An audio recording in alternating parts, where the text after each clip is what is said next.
One of the situations where I felt invisible was when I first came to Oregon.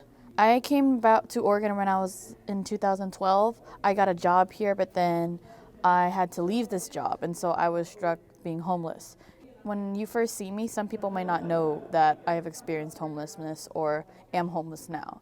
And so I currently would be utilizing many of the different shelters as well as different transitional housing programs just to get by.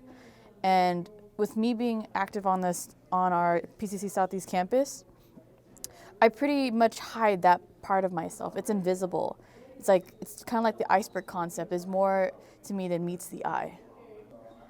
Even though I might be suffering from these bad circumstances, it doesn't mean that I'm not letting it confirm or keep holding me down to aspire my dreams.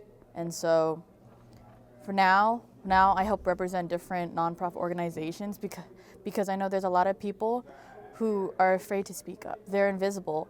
They're not able to advocate for their needs because they're either embarrassed, timid, or intimidated by other individuals. And so I would say my homelessness was probably one of the things that made me feel invisible.